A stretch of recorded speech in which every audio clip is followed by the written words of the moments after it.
Radio Navajo. Bienvenidos a todos de vuelta aquí a su programa favorito, su podcast favorito, Crónicas Siniestras. Reconózcanlo, lo es, ni modo. Lo seguirá siendo y seguiremos siendo su favorito. Volvemos ahora, yo Roberto Morán, Nada Islas, ¿cómo estás? Muy bien, contenta de estar de nuevo aquí, de vuelta en el episodio 7 de la temporada 1 de nuestro querido podcast de True Crime, Crónicas Siniestras de Radio Navajo, producido por Navajo Records. Sí. Y qué sorpresa, ya vamos en el episodio número 7. Se pasó volando, ¿verdad? Llevamos 7, esta sería la 7ª semana con todos ustedes. ¿Cómo ven? Qué rápido, ¿no? Nosotros juntos presentando a todos nuestros oyentes. Y muchas gracias a todos los que nos escuchan semana a semana, los que han estado ahí, que nos han estado comentando, escribiendo, que nos han estado apoyando, compartiendo, suscribiéndose y siguiéndonos ya sea en Spotify, YouTube, donde estamos ahorita subiendo los capítulos. Pues muchas gracias y por suscribirse también a la página de Facebook de Radio Navajo, para ahí pueden checar todo. Eso nos hace, la verdad, impresionantemente felices, ¿verdad? Muy felices. Porque nos da mucho gusto saber que en poco tiempo hemos estado con ya algunas personas que han visto desde el episodio 1, que nos comentan y que están ahí escuchándolo. La gente que nos ha dicho por vía privada y el mensaje público que nos ha seguido y que les ha gustado el programa nos hace sentir muy felices y nos ayuda a seguir creando.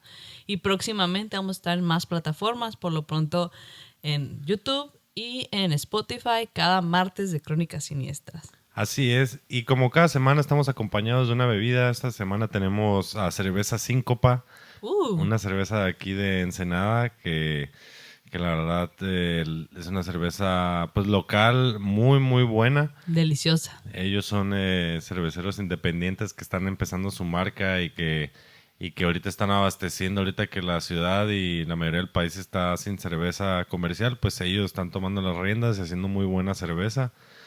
Aquí nos trajeron una Session IPA, que es una cerveza que está muy, muy buena. Está muy buena, la verdad está suave, está fresca, pero a la vez también tiene cuerpo. No te pasa totalmente por la boca tan ligera, sino con justamente el cuerpo suficiente para mi gusto.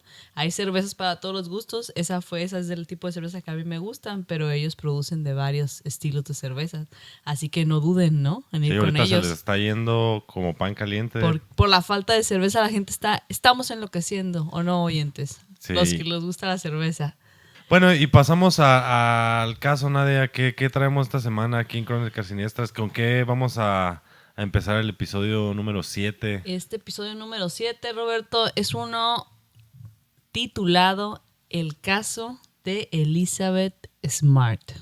Este caso se desarrolla o comienza en el año 2002 en Utah, Estados Unidos, cuando a la edad de 14 años Elizabeth Smart fue secuestrada de su propia cama a punta de cuchillo, rompiendo así una de las creencias de muchos de nosotros, el hecho de que nuestra habitación en nuestra casa es el lugar más seguro, e iniciando con esto, a partir de este punto, una horrible pesadilla para ella, su familia y Estados Unidos en general.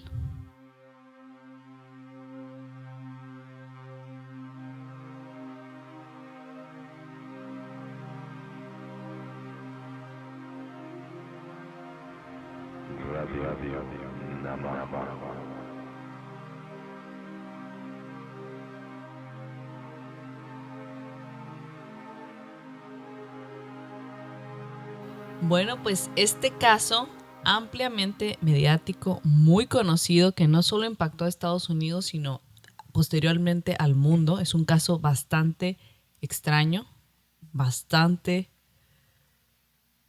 hablado, se ha hablado bastante al respecto. Yo no lo conocí en su momento, yo también en ese momento era un poco más joven que Elizabeth Smart misma en el momento que pasó.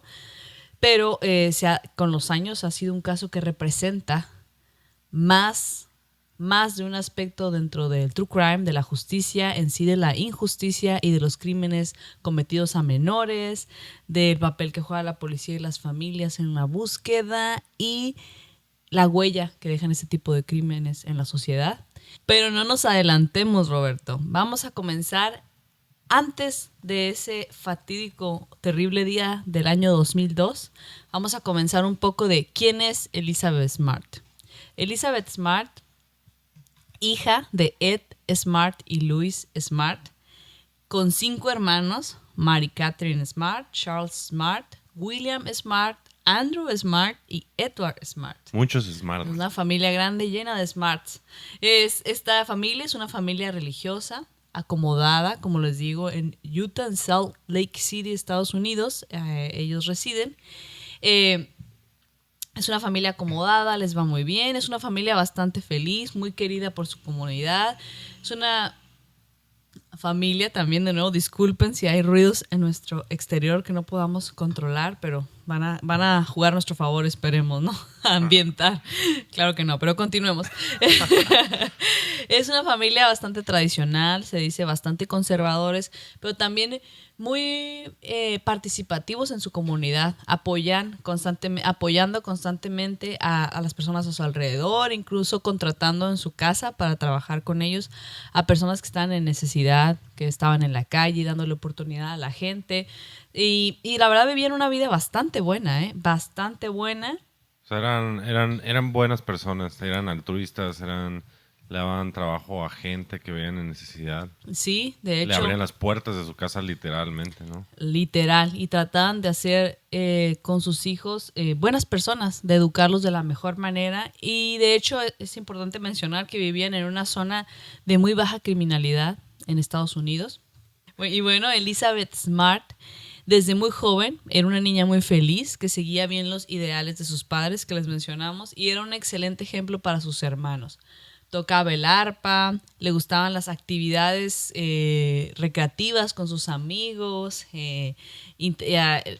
participar en la escuela. Wow, tocaba el arpa, era Sí, todo un angelito, ¿no? tocaba Entonces, el arpa, sí. De aparte hecho, eran rubios. eran así. todos rubios, y de hecho las fotos donde sale ella así con una sonrisa gigantesca y unos vestidos súper bonitos tocando el arpa en diferentes recitales y actividades ahí con su familia, con sus amigos de la escuela. Incluso hay una amiga de ella de la infancia que habla de sus actividades que ellos tenían, como todo así muy angelical, muy inocente, cual debe ser la época y que ella estaba viviendo, en una niña y trataba de hacerlo mejor con su tiempo, y no era alguien que realizara actividades que suelen hacer de las jóvenes alguien de más alto perfil para ser víctimas. Esto no quiere decir que estas actividades las hagan merecedoras de ser víctimas. Sin embargo, dentro del FBI, por lo que investigué en este caso, hay ciertas actividades que hacen de una joven de ese rango de edad tener un alto perfil para ser víctimas. O sea, incluso actividades inocentes como consultar o, visitar constantemente los centros comerciales. O sea, ser alguien que anda en los otros comerciales sin sus papás. Eso es una tendencia para... Ajá, es un peligro, es un foco al parecer, que ande, no que esté mal, pero que suelen ser así, que salen solas a los centros comerciales, se van a diferentes horas y que participan, por ejemplo, en ese entonces cuando el internet estaba en su subida, ella no participaba en salas de chat en internet, que también esas los hacen más posibles víctimas de crímenes, ¿no? Ella tampoco estaba en ningún chat de internet. ¿Qué edad tenía ella? Tenía 14 años. 14 años. Y no participaba era el 2002, no era como ahorita, ¿no? Que todos los niños de chiquitos participan, pero sin embargo muchos de ellos ya estaban haciéndolo y ella no. Comparado con las muchachas del caso de Shanda Sharer que tuvimos el segundo capítulo. En mega alto que perfil. también eran 13, 14, 15 años y tenían todos esos focos, ¿no? Todos esos focos, y ahí eran los 90, ¿no? Ahí todavía menos se había desarrollado otro tipo de facilidades que en el 2002 ya había para tener más alto perfil, que les repito, no quiere decir que esté mal hacer estas cosas, pero que estas cosas suelen atraer a veces a predadores o cosas así. Tampoco tenía novio y tampoco tenía ningún conflicto familiar. Entonces, no había razones por las que ella pudiera escapar o salirse de casa por temporadas largas y cuestiones de estas, ¿no? Se dice que en general ella era una niña bastante inocente y educada, ¿no?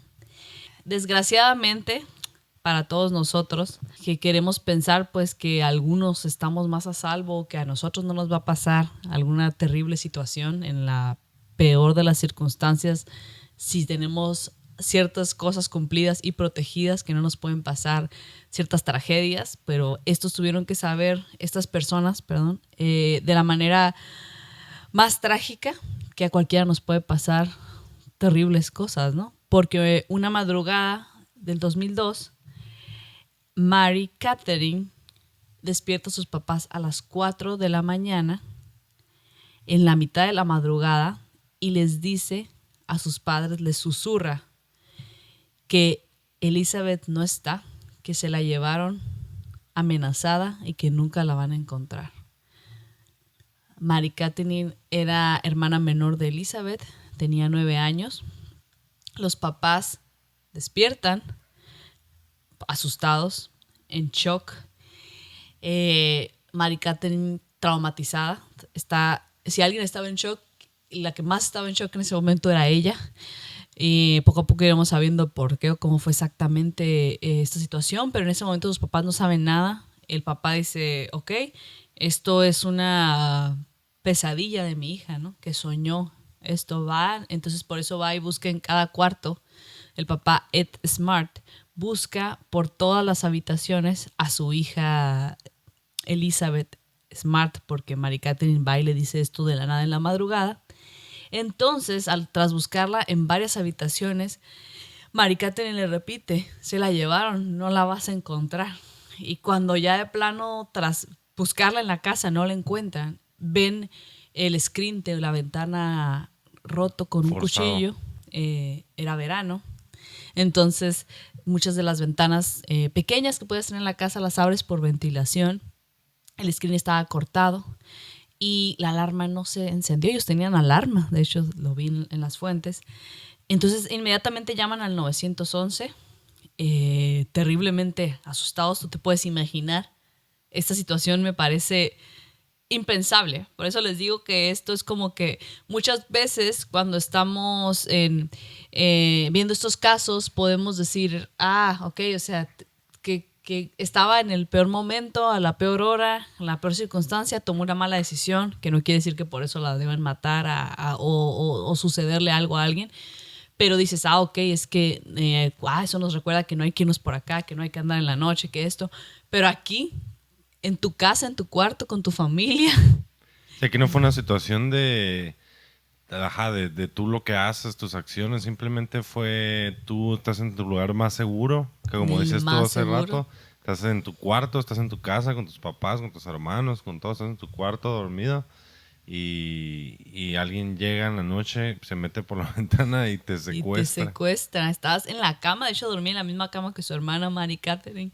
Y bueno, y dices, ok, pues es que hay que vivir riesgos, ni modo que no vivas la vida, que no salgas y que no hagas cosas por los riesgos que hay. Claro que hay, y claro que cada vez deberíamos vivir en un mundo más seguro donde en ningún lugar nos pase nada, ¿no?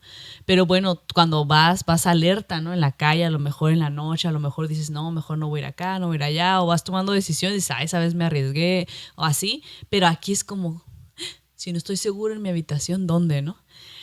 La cuestión es que llaman al 911, no quedó demasiada evidencia, de hecho nada prácticamente en la escena, más que la testigo ocular, que sería Mary Catherine, esta niña de 9 años que está en shock.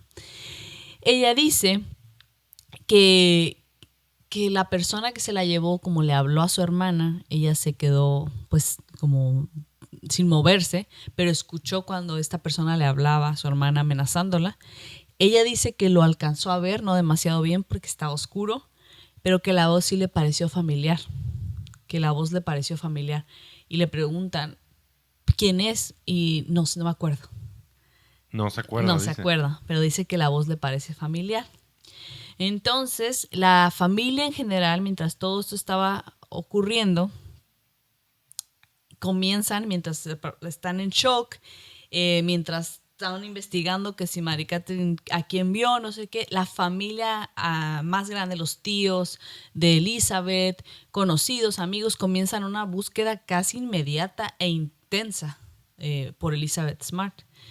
De hecho, el hermano de Ed, Tom, tío de Elizabeth, fotógrafo, reportero de noticias, tomó las riendas para hacer que esto se fuera público de inmediato y se moviera más rápido, porque muchas veces tarda en hacerse mediático.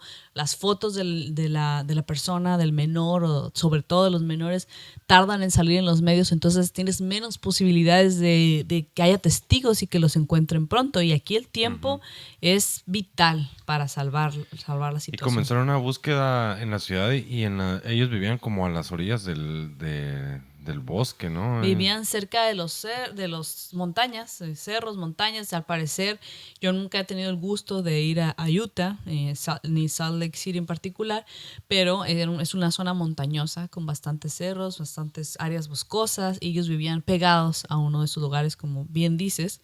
Pues sale una brigada de búsqueda, la respuesta de la gente de la comunidad fue increíble, se hicieron brigadas, como les digo, inmediatas, donde iban muchísimas personas, iban por todos lados tratando de encontrar a Elizabeth de todos los medios posibles, la policía investigando todas las pistas que les iban llegando.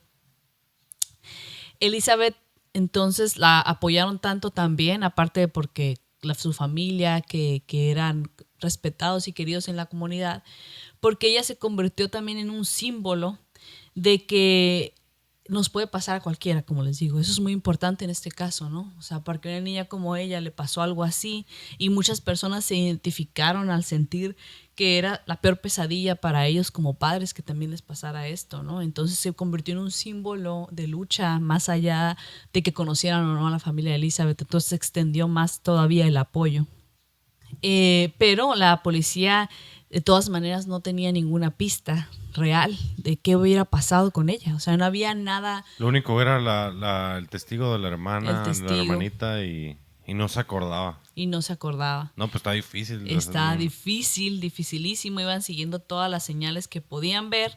De hecho, en este tiempo hubo un momento en el que el papá de Elizabeth colapsó. Lo tuvo que internar en el hospital por la presión que tenía, la tristeza. La tristeza. Y la aparte, desesperación. hasta pensar, ya me robaron un hijo. En cualquier momento me pueden hasta robar otro, ¿no? ¿Y qué hago cómo le hago para encontrar a mi hija? ¿Cuánto tiempo ha pasado?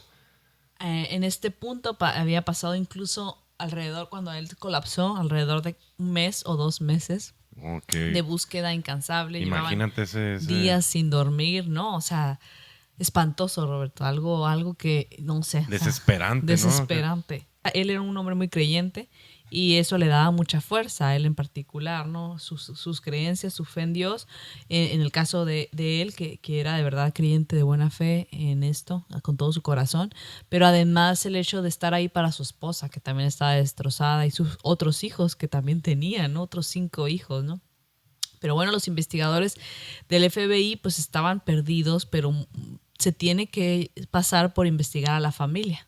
Entonces llevaron a toda la familia, a los tíos, al papá, a tomar el detector de mentiras, al detector de mentiras. Y pues los tíos comentan que estaban cansados, sin dormir. Este estrés era grande, a pesar de que sabían que ellos no habían hecho nada.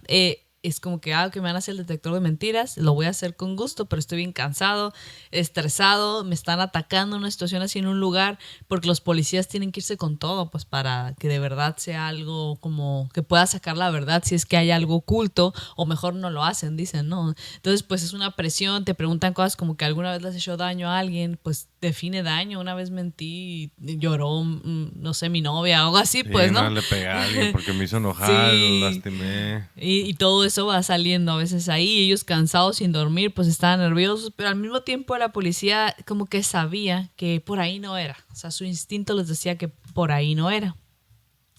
Los investigadores del FBI, porque este caso se fue rápidamente al FBI por ser un caso de menores y por como es secuestro, rápidamente pueden cruzar fronteras y cuestiones de estas, hicieron perfiles a partir de la información que tenían de cómo y o quién podía ser la persona que se llevó a Elizabeth. A partir de la lista de personas que habían trabajado en la casa de los Smart, les vino el nombre de Richard Ricci.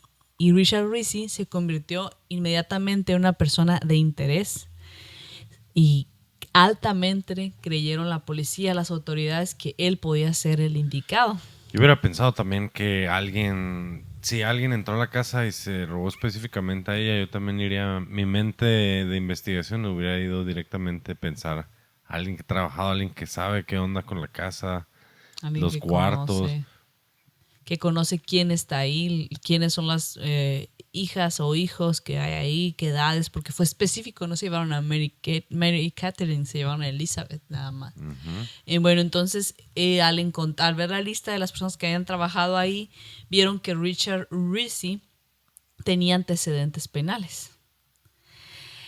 Entonces tenía un historial criminal por haber intentado, al parecer, matar a un policía al tratar de escapar de un robo, porque él era se metía constantemente a casas a robar.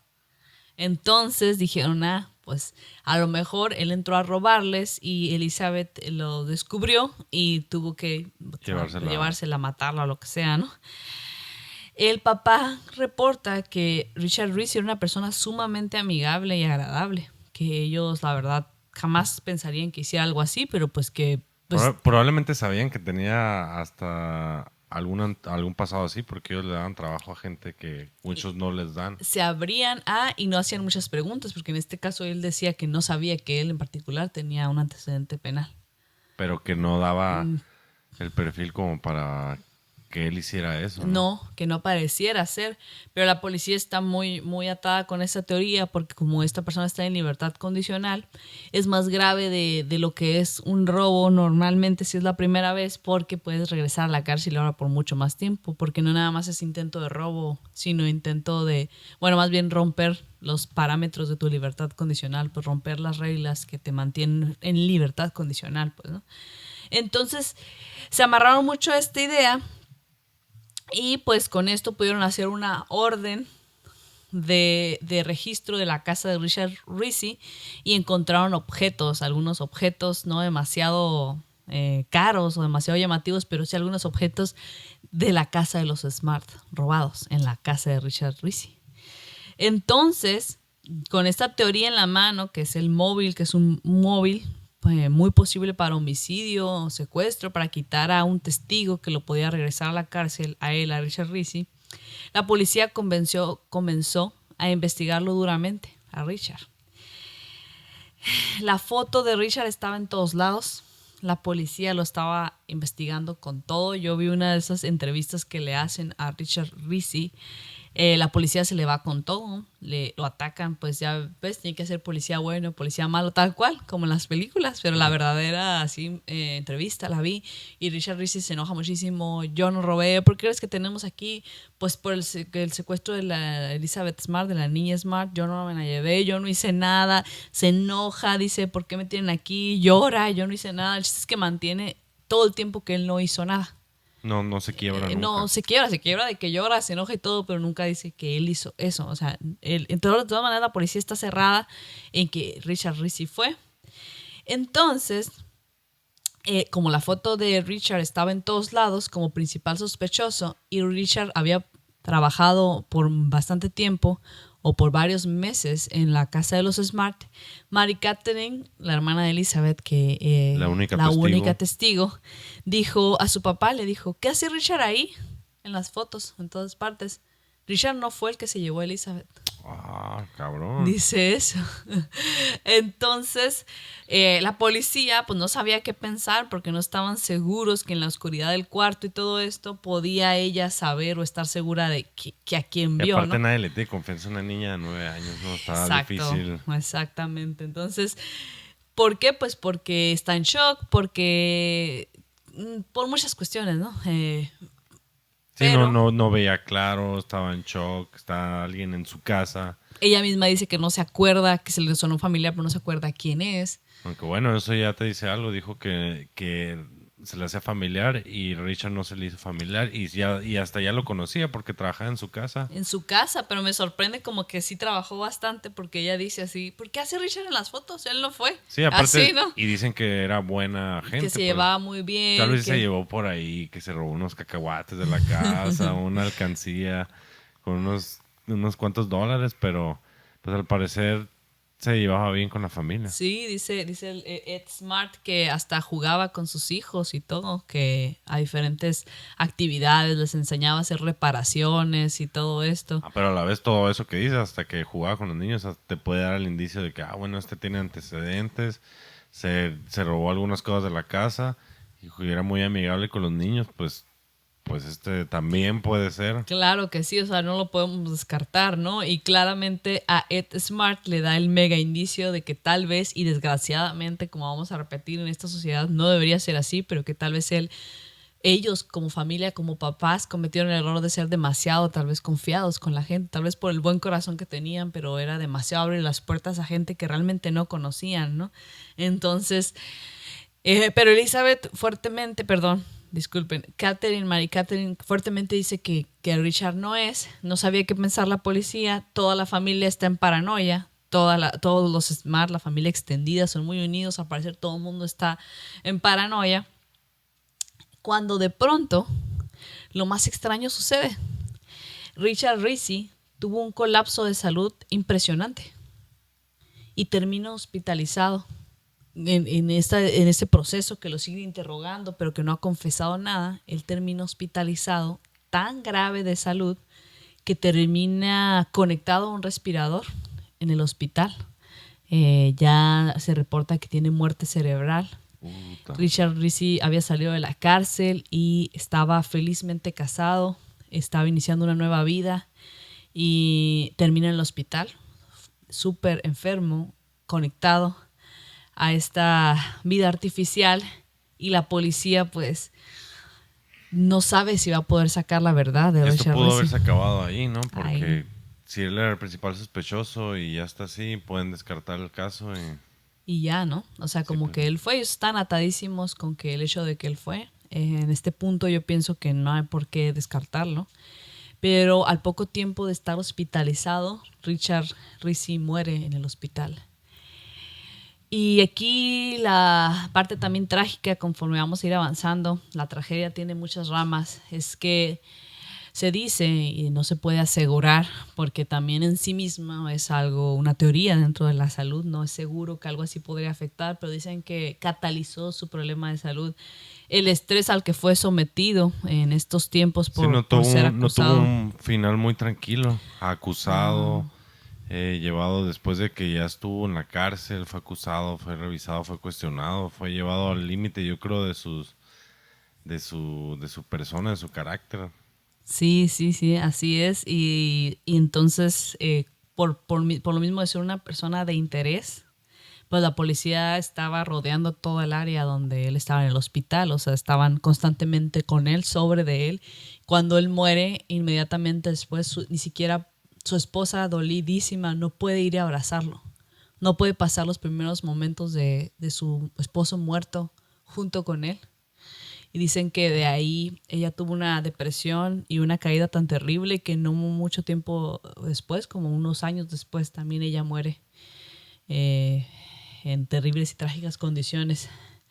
Nunca pudo superar el estrés al que estuvieron puestos y el hecho de no poder estar, al parecer, con su marido cuando murió, abrazándolo, acompañándolo por la situación policial que estaba viviendo.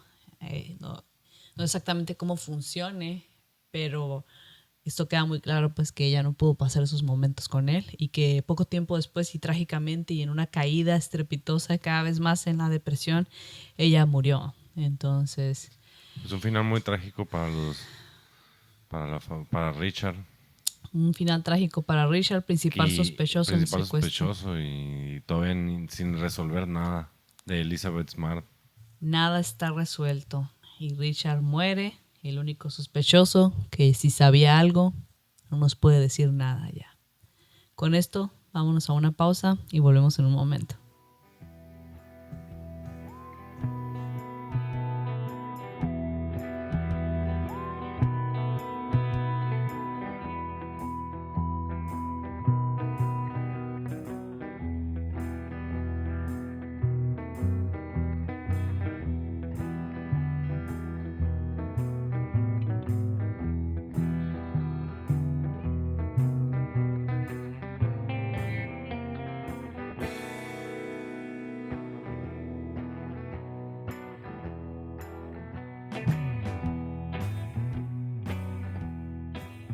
Estamos de vuelta en Crónicas Siniestras, episodio 7, en el caso de Elizabeth Smart. Haré un pequeño resumen de esto. Voy a tratar de hacerlo lo más resumido porque luego me alargo mucho los resúmenes y me empiezo a revolver. Pero yo, como soy la voz del público, ya que también voy conociendo sobre el caso, poco a poco, pues aquí está el resumen. Elizabeth Smart es parte de la familia Smart que viven en Utah, la cual fue secuestrada una noche de su cuarto, en el cual dormía pacíficamente junto a su hermana Mary Catherine. Fue secuestrada una noche sin dejar rastro alguno, y el único sospechoso que teníamos, Richard Rizzi, fue investigado arduamente, pero al final se descubrió que, bueno, él murió incluso después de la investigación que se le hizo, y aún sin saber qué pasó con Elizabeth Smart. Elizabeth Smart en este punto ya lleva meses desaparecida y no se sabe todavía nada sobre ella.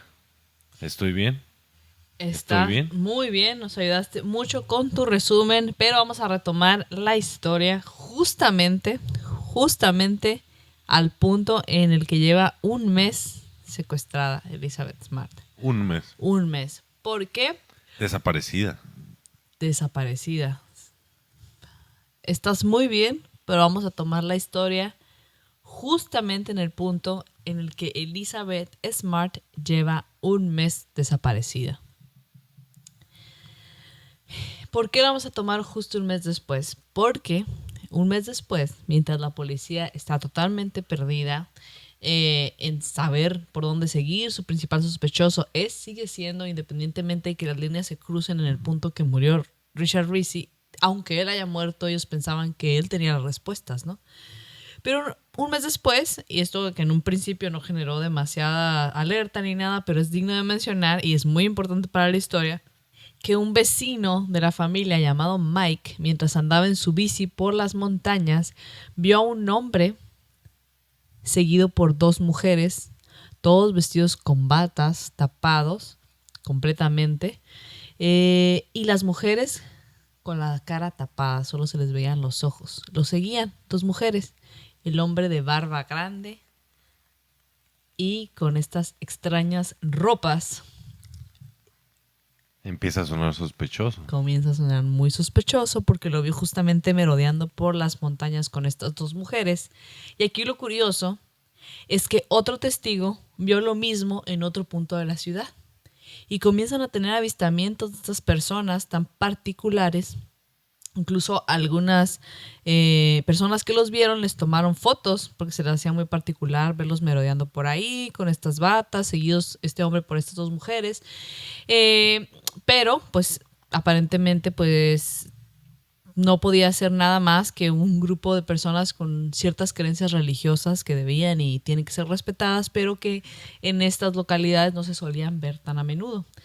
Por eso llamaban la atención, pero empiezan a llamar más y más la atención porque más y más empiezan a reportar que se les hacen extraños estos avistamientos. Otro hombre en un restaurante vio también lo mismo y lo reporta. Alrededor de 4 meses después del secuestro, después de varios avistamientos y notas de gente que dicen haber visto a estas personas, paralelo a lo que está sucediendo con Elizabeth Smart, y 4 meses después de esta desaparición de Elizabeth Smart, Mary Catherine se aproxima a su papá y le dice a su papá lo siguiente: creo que sé quién es el responsable. Por fin me acordé.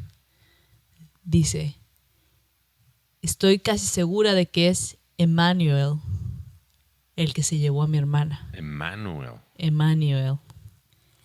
Emanuel, acá entre nosotros vamos a decir Emanuel, ¿no? Emanuel. Ya. Bueno, pero allá es Emmanuel. Roberto, súbete al tren. No es cierto, pero continuemos, perdónenos. Bueno, entonces el papá le dice, en ese momento recuerda que Emmanuel era un indigente predicador, o sea que andaba por la calle predicando, viviendo una vida muy humilde en la calle, y que el papá, tal cual era su costumbre de ayudar a la gente, lo llevó a trabajar a su casa, le ofreció un poco de dinero y lo tuvo una temporada muy corta trabajando en el techo de su casa. Y él recuerda que sus hijos, en especial Mary Catherine, solo lo vieron unos minutos. No fue como Richard Rizzi, que estuvo ahí constantemente, que jugó con ellos, solo lo vieron poquito tiempo. Entonces el papá le pregunta a Mary Catherine, ¿cómo te acordaste?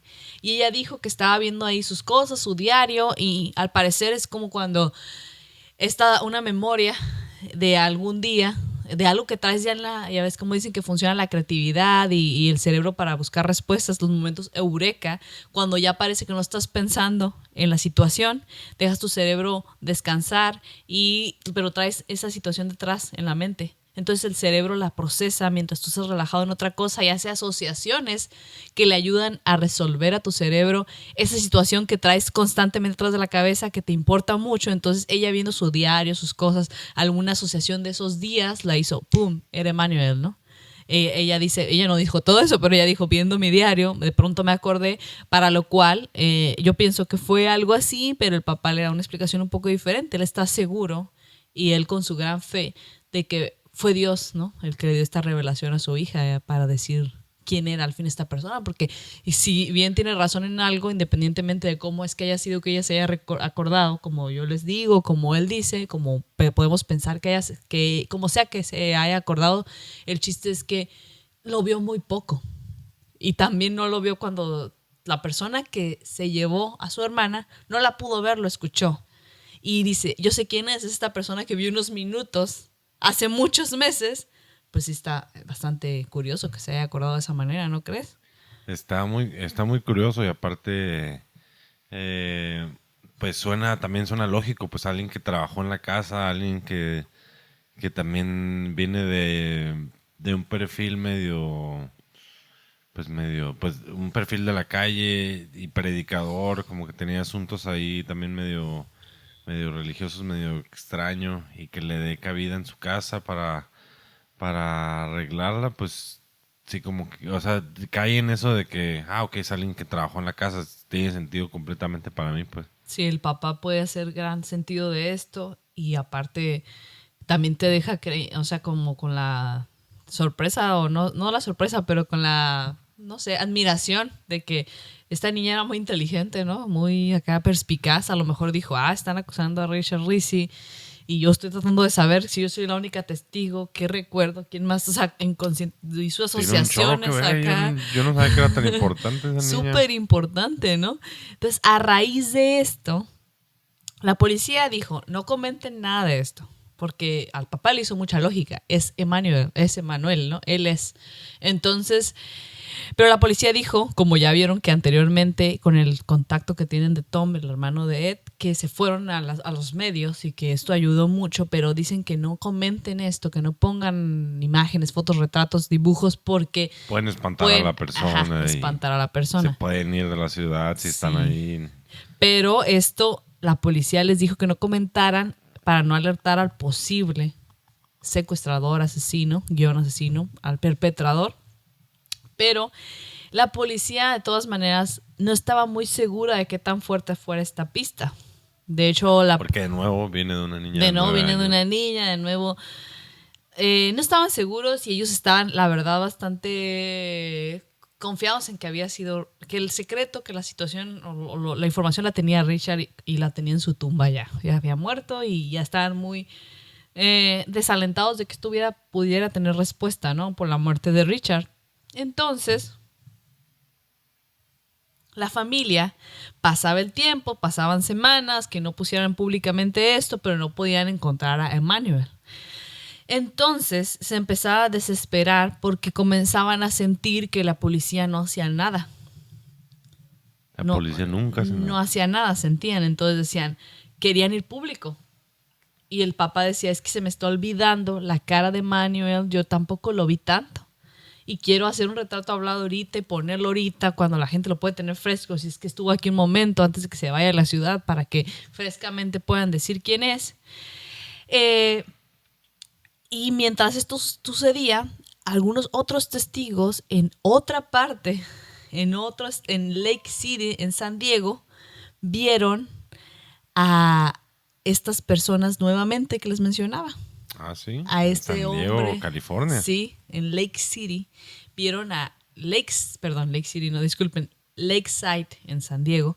Vieron a este hombre de barba grande con la bata, caminando con dos mujeres con velos cubriéndole la cara, siguiéndolo.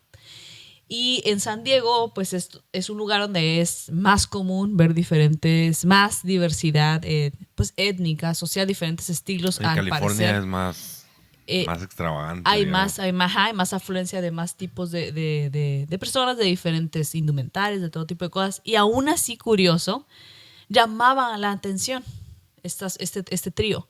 Porque algunos decían, algunos de los que los vieron, los testigos, decían que se les hacía raro que, por ejemplo, en algunos momentos había alguien, uno de ellos tres, eran dos mujeres y el hombre, y una de las mujeres era una muchacha que parecía una joven y que era muy fuertemente vestida, como si la trajeran disfrazada, que además a veces de traer los velos traía pelucas, traía Lentes de sol. y la gente que le llegaba a ver los ojos le veía ojos tristes.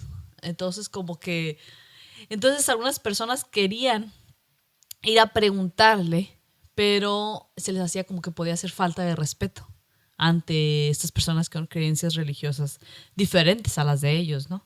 Sí, aparte es la vida privada de alguien más, no sabes cómo van a responder. Pues sí, no saben si es algo como muy personal de sus creencias o qué, pero de todas maneras, dado que les llamaba tanto la atención, varias personas sí se acercaron a preguntar por qué las mujeres que iban con él llevaban velo.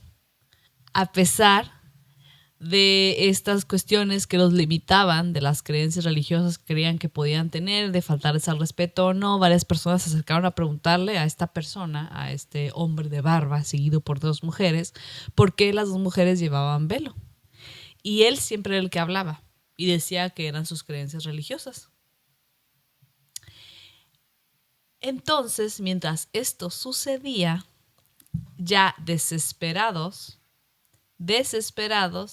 comenzaron a sacar, ahora sí, el papá, la familia de Elizabeth, a hacer público el retrato hablado de Emmanuel.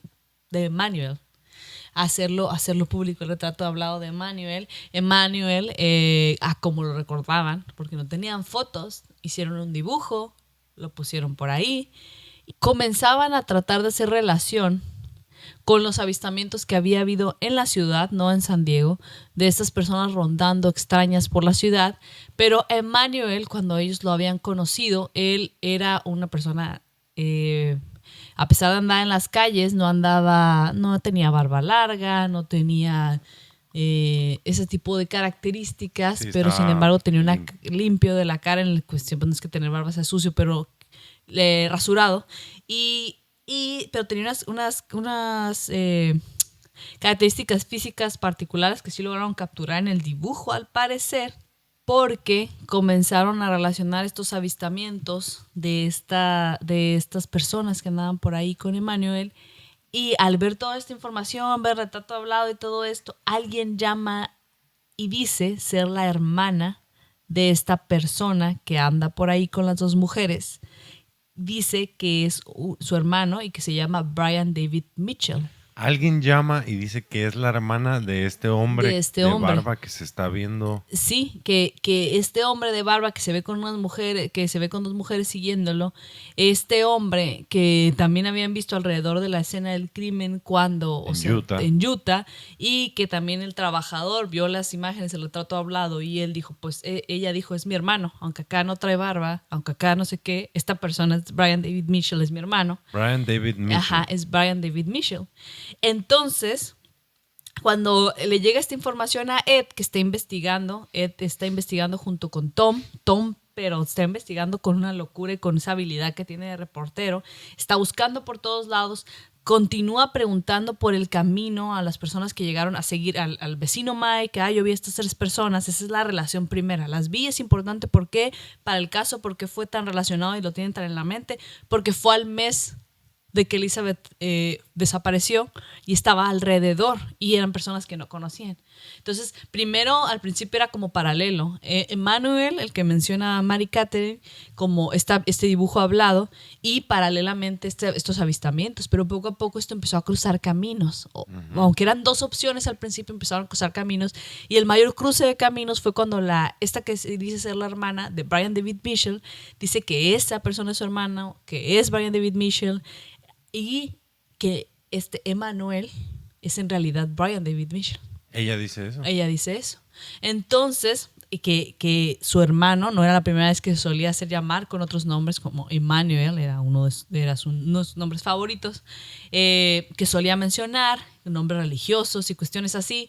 El chiste es que el hermano de Ed, Tom, comienza a buscar a partir de aquí más frenéticamente en los diferentes lugares donde supo que este hermano de esta mujer le dijo, y una conexión tan fuerte, dijo, es que estas características que tiene el dibujo se parecen a mi hermano y a la vez mi hermano es muy religioso y no sabemos dónde, pero sabemos que vive en las montañas, en Lake City, en Utah, en Salt Lake City. Entonces el hermano de Ed, Tom, comienza a buscar en las montañas, en todos los lugares donde la hermana le decía que esta persona vivía. En las montañas. Entonces a mí me parece muy impresionante porque sí está un poco confuso, porque empiezan a llegar las pistas.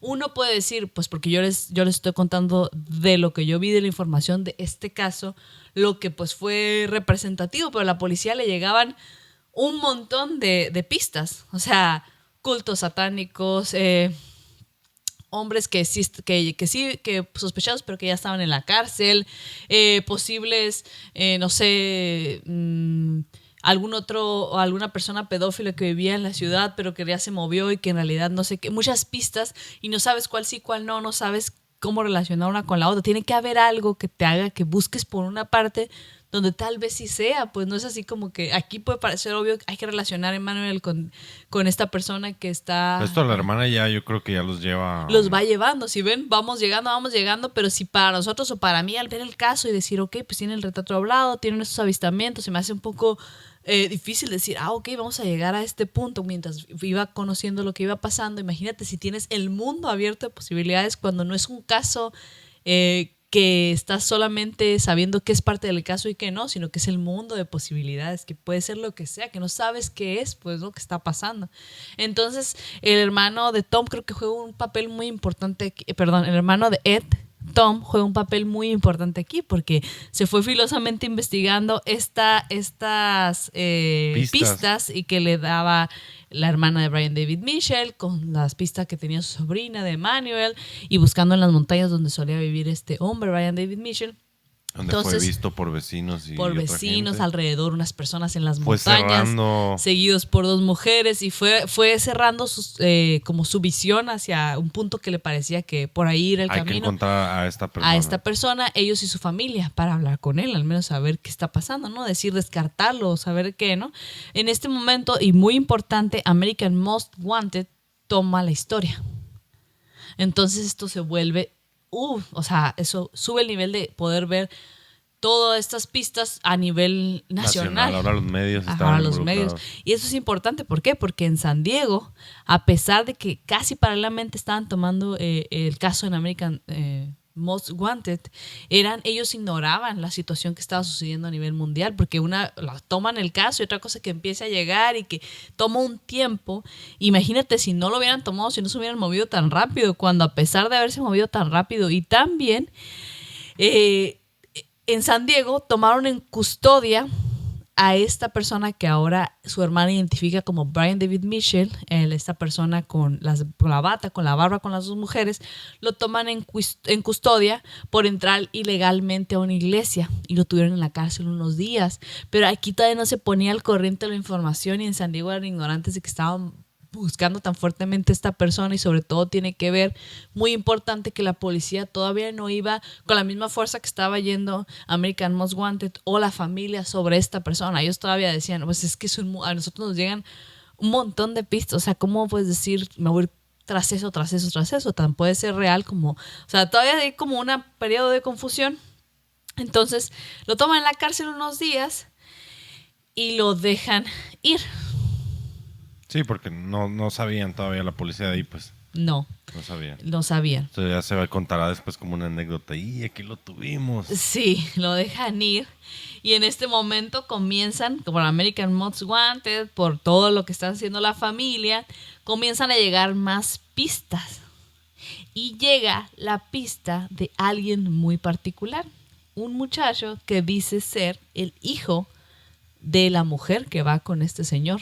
Porque van dos mujeres detrás de él, ya saben, ¿no? Una mujer y una adolescente, una persona que reportan ser adolescente, alrededor de 15, 14 a 18 años. Él reporta ser el hijo de la señora que va atrás, Brian David Mitchell o Emmanuel, y le hizo clic que puede ser él y mandó fotos de él. Entonces mandó fotos de él y él tiene fotos de él sin barba. Ya se hace. Previo a estar viviendo en las montañas. Entonces conectan perfectamente a Emmanuel con Brian David Mitchell. Todo esto está pasando paralelamente, ¿no? Pero este es otro factor que lo puede conectar. Y comienzan a llegar más pistas a partir de esto de diferentes personas. Y como cuando ya tienes la visión sobre de algo, por ejemplo, si tú tienes un carro de cierto tipo, en la calle encuentras más los que son tus carros de tu tipo, ¿no? Sí, cuando lo traes ya atrás en la mente. En la mente. Pero el trío como vivía un poco aislado de la sociedad, cuando los dejan salir de la cárcel, deciden moverse de regreso a Salt Lake City. Porque ahí en San Diego pues se están llamando a pesar de eso mucho la atención y ya lo metieron a la cárcel y todo esto. Entonces en cuanto sale deciden regresar a Salt Lake City y casi de inmediato cuando regresan a Salt Lake City, pues en Salt Lake City es el ojo del huracán de todo esto. Si esto se está esparciendo mucho a nivel nacional y en Salt Lake City está en toda la mente de toda la gente de toda la ciudad. En cuanto regresan a Salt Lake City, Utah, una mujer los ve y al observar al hombre con la bata y la barba de cerca, supo que era el de las noticias. Supo que el que era la imagen que estaba en todos lados, sin barba aún, de todas maneras, en el dibujo hablado que estaba por todos lados ahí, supo que era él. Ella dijo, es él, hay que llamar a la policía. Le dice a su pareja, a su esposo, creo que era con su esposo con el quien iba, para no hacer el chisme, pero creo que era su esposo, y le dice, hay que hablar a la policía. El chiste es que le dice a la persona con la que va, hay que hablar a la policía, porque es él. ¿Y esto cuánto tiempo crees que es después de que Elizabeth Smart desaparece? Pues creo que aquí llevamos en más de 5 meses, 6, 7. No, aquí ya van todo eso que les estamos contando, toda esta investigación, todo este suplicio que ha vivido la familia. Aquí van 9 meses después de que Elizabeth Smart desapareció. Y decide esta mujer 9 meses después, cuando ve a este trío en Salt Lake City, casi en cuanto se regresan, llamar al 911. Dice que vio a esta persona, que es el sospechoso de toda esta situación. Y entonces llega la policía y los detiene.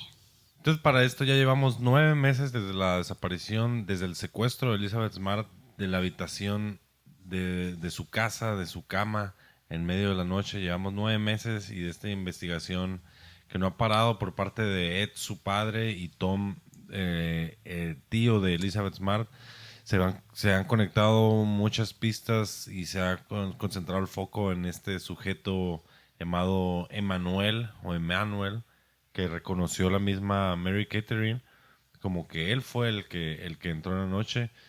Y también tenemos ya los registros de la hermana de esta persona que lo identifica como Brian David Mitchell.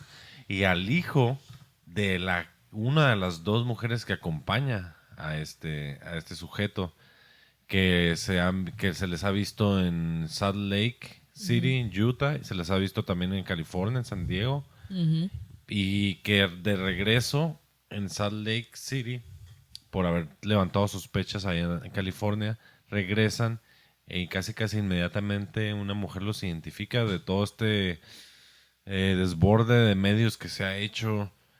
Y pues claro, ¿no? Lo identifica y le llama a la policía y son detenidos. Exactamente, Roberto. En este punto los tenemos detenidos con la policía sobre de ellos, a estas personas que ya fueron doblemente identificadas tanto por la hermana de este hombre como Brian David Mitchell O por el y el hijo de la mujer que va ahí, que dice, este señor es Brian David Mitchell. Y pues la señora es mi mamá y se llama Wanda Barcy. Sin embargo, cuando la policía los detiene, ellos dan nombres falsos. Y de cualquier manera, a pesar de que dan estos nombres falsos, a ellos les llaman la atención la joven que iba con los 2 hombres más adultos, una joven adolescente, alrededor entre 14, 18 años, no saben bien, está muy cubierta con ropas, con bata, con velo, pero la hicieron a un lado para preguntarle, aparte de estas personas, a ella exclusivamente unas preguntas, ¿no? Para hacerle algunas preguntas, perdón. Y ella le dijo a la policía lo siguiente, curiosamente, le dice, el policía dice que esta muchacha le dice, sé quién piensan que soy, pero yo no soy esa persona. Y el policía le dice, ¿quién pensamos que eres? Y ella dijo, piensan que soy Elizabeth Smart, pero yo no soy esa persona. Entonces el policía la notó bastante tensa, notó debajo de su ropa como que el pecho le subía y le bajaba muy fuertemente, como que el corazón le estaba latiendo muy fuerte, la notó tensa y la llevó todavía más lejos, subieron a los demás en un carro diferente de policía y el policía sacó el póster y le dijo, mira la imagen de ella, de Elizabeth Smart, le dice, oye, mira, esta eres tú, sí eres tú eres de este póster, ¿verdad? Y ella se queda así tensa, no sabe qué decir, pero comienza a llorar. En ese momento se desmorona y dice con lo que el policía comenta después de que él le dice, solo dime si eres, solamente para darme paz a mí, pero sobre todo a tu familia y a ti misma. Solamente para eso dime a mí si eres o si no eres. Dime la verdad, si eres, ¿verdad? La de este póster. Y ella dice, mediante una frase que al parecer es bíblica, algo que el policía entiende como, sí soy yo, soy Elizabeth Smart. Entonces, con esta información, la llevan a la policía, no sé, ¿cómo le llamaremos? Sí, la llevan resguardada. Resguardada, a los sí, cuarteles bajo policíacos. custodia, ajá, exactamente, separada de estas personas, a cada uno lo ponen por separado, y le hablan al papá, le dicen a su papá que vaya directamente a la comandancia, policía, cuarteles policiales, como se diga, en este punto, porque todavía están en un punto intermedio en el que están la investigación en curso, los tienen separados, le llaman al papá y le dicen que no llamara a nadie, que se fuera directo, que no se desviara a ningún lado y que llegara al lugar. Una vez ahí, entra el papá y le dicen, creemos haber encontrado a Elizabeth.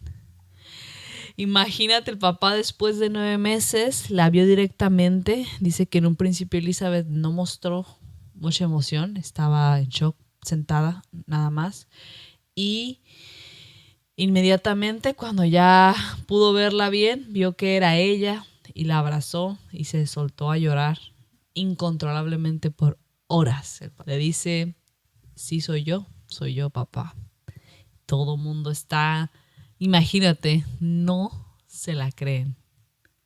Ni ella se la cree, al parecer está muy en shock. Está, yo creo, terriblemente traumatizada y asustada de lo que pueda suceder. Y pienso que posiblemente también por eso.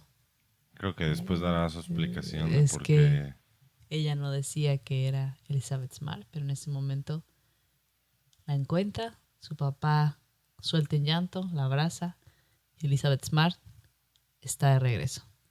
Y con esto nos vamos a un corte. Regresamos.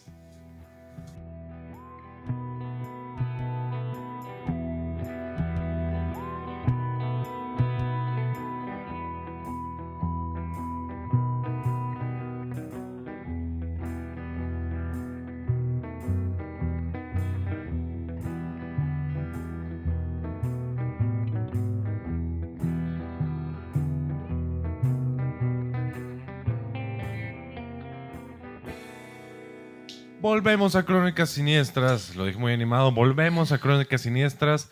Y ya apareció Por eso Elizabeth estamos Smart. animados, a lo mejor. Sí, nos anima a que ya por fin apareció Elizabeth Smart.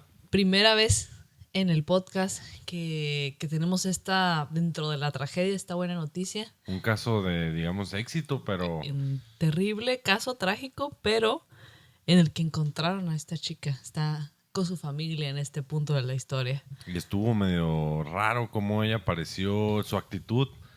Y pues también lo puedes entender ahí un poco lo que vivió.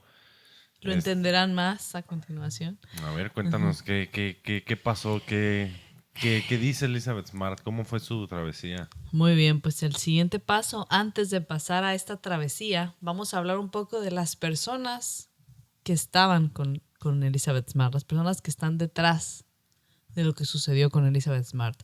Brian David Mitchell y Wanda Varsi. Vamos a hablar un poco de sus antecedentes. Brian David Mitchell es proveniente de una familia mormona estricta.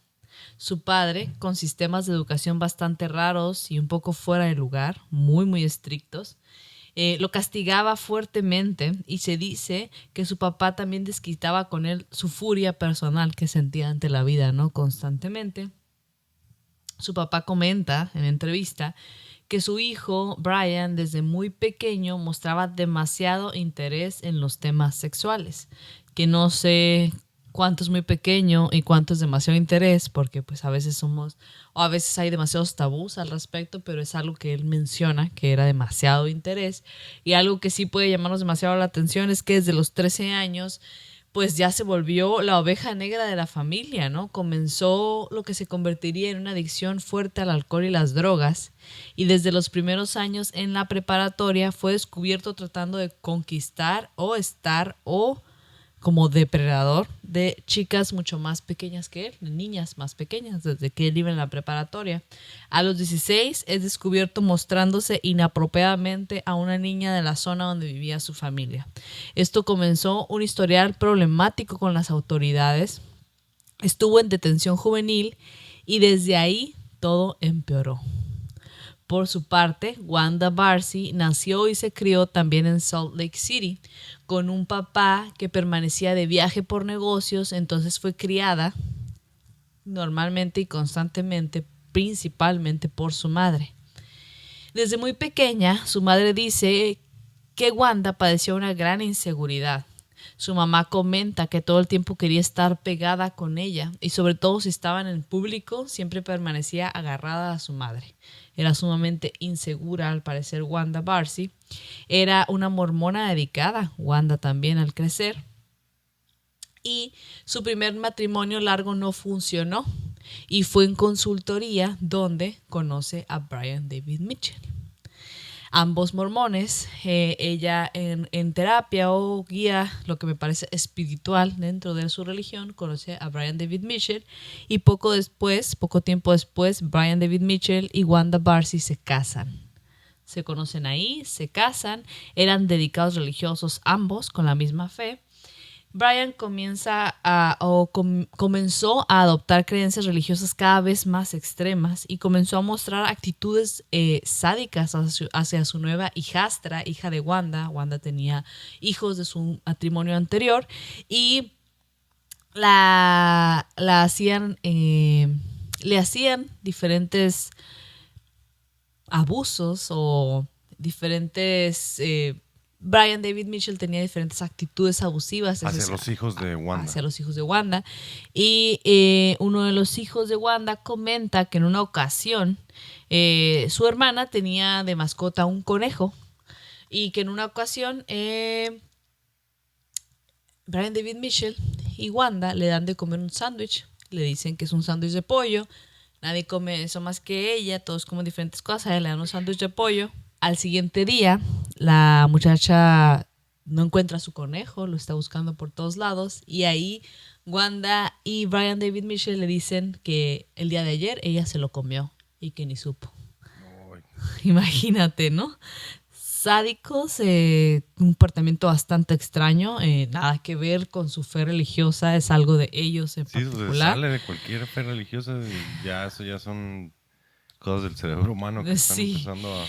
Que algo no anda bien, ¿no? De hecho, el hijo de Wanda, Mark, el mismo que cuenta esta historia del conejo, vivía con ellos y dice que cada vez veía actitudes más extremas de parte de ambos. Él fue el que identificó él fue el que dijo, Brian. que era él y que había un tiempo que se habían ido a buscar una fe más a profundidad en las montañas y que por dijo... eso se fueron. Ajá, es él, ¿no? Dijo, es él, me suena, aunque cuando se fue no tenía esa barba ni nada. fue el que lo identificó y dice que cada vez comienza a ver actitudes más extrañas en ellos y que un día lo despertaron diciéndole al oído: vimos ángeles esta noche, ángeles del Señor que nos hablaron. Él dijo que ellos le comentaron que los ángeles les dijeron que debían desarrollar aptitudes de sobrevivencia.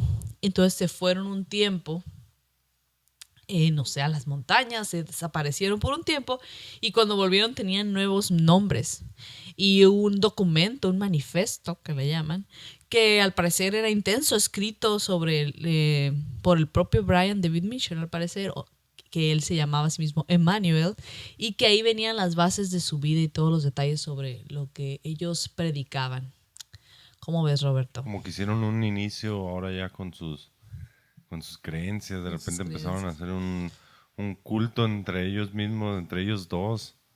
Empezaron a profesar. Que de hecho tú habías mencionado ya que Ed, el papá de Elizabeth, algo que había notado sobre Emmanuel cuando trabajó en su casa era que como que predicaba la palabra, ya sabía algo así, que era alguien religioso. Era predicador por las calles, exactamente, desde que lo conoció. Y bueno, dado que encontraron a estas personas y a Elizabeth con vida, podemos saber la línea del tiempo, la línea de tiempo de lo que sucedió reconstruir lo que sucedió desde dentro durante estos 9 meses de tortura, de suplicio.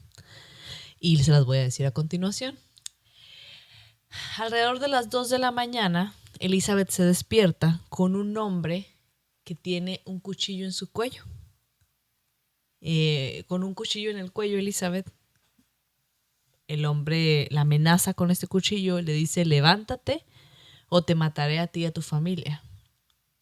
Su hermana en el mismo cuarto, en la misma cama en el momento, como les decíamos. Mientras Elizabeth se levanta, su hermana no se mueve y la llevan por la casa amenazada con este cuchillo, la llevan caminando detrás sin hacer ruido, ¿no? Sin hacer ruido, amenazada, y la llevan caminando hacia la parte de atrás de la casa. Hay unas montañas, como habíamos dicho, y la llevan caminando a través de estas montañas cerca de la casa. Caminan y bajan hasta del otro lado de las montañas.